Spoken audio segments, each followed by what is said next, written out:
À l'heure où Jésus passait de ce monde à son Père, il disait à ses disciples, « J'aurais encore beaucoup de choses à vous dire, mais pour l'instant, vous n'avez pas la force de les porter. Quand il viendra, lui, l'Esprit de vérité, il vous guidera vers la vérité tout entière. En effet, ce qu'il dira ne viendra pas de lui-même. Il redira tout ce qu'il aura entendu. Et ce qui va venir, il vous le fera connaître. Il me glorifiera car il reprendra ce qui vient de moi pour vous le faire connaître. Tout ce qui appartient au Père est à moi. Voilà pourquoi je vous ai dit, il reprend ce qui vient de moi pour vous le faire connaître. » Chers frères et sœurs dans le Christ, avant de nous aventurer dans ce texte de Saint Jean, il faut plus que jamais nous habiller le cœur. Comme disait Saint-Exupéry, Jésus livre ici l'intimité même de la Trinité, mystère dans lequel il nous introduit. Mais pour percevoir ce mystère d'amour et de communion, il faudrait que nous lui soyons accordés, que nous soyons nous-mêmes feu brûlant d'amour et de communion.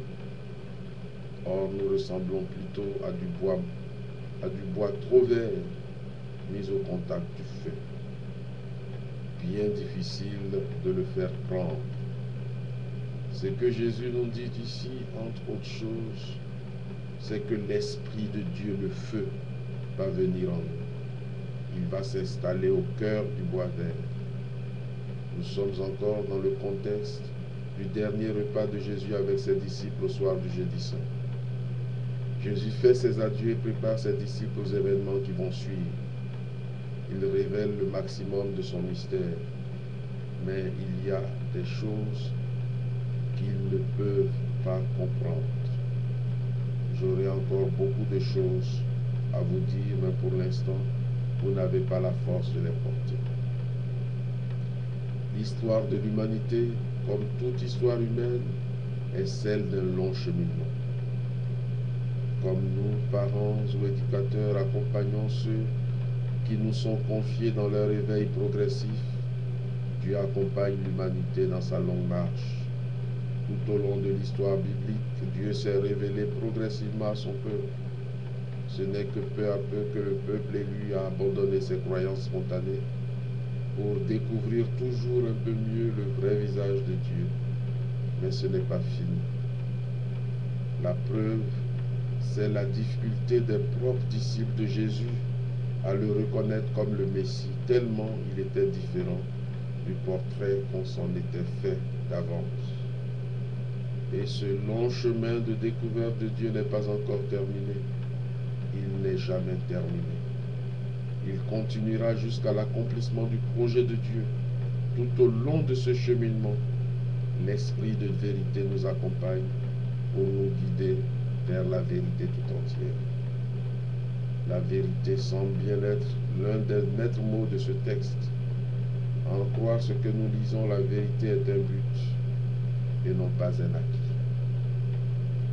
L'Esprit de vérité nous guidera vers la vérité tout entière.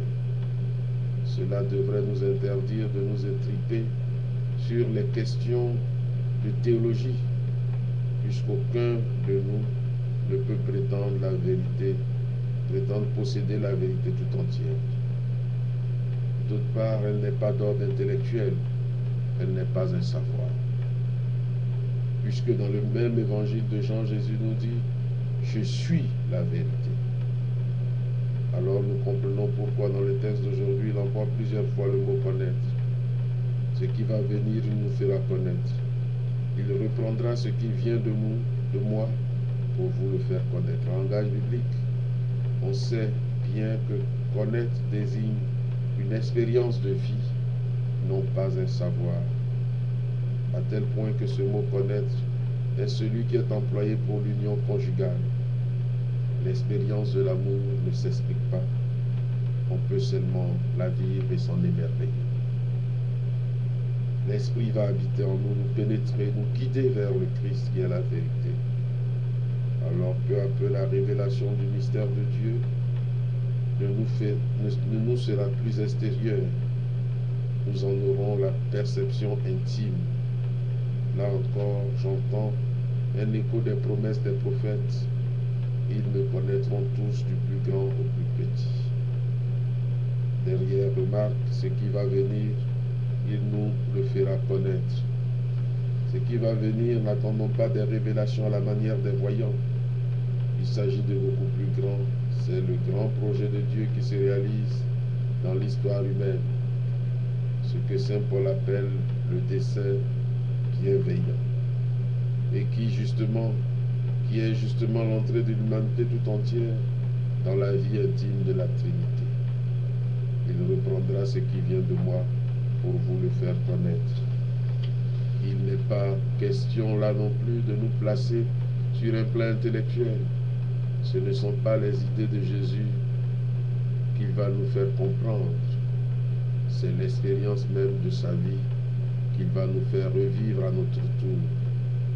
Le cheminement même de l'homme Jésus, vécu avec l'Esprit Saint, devient le nôtre.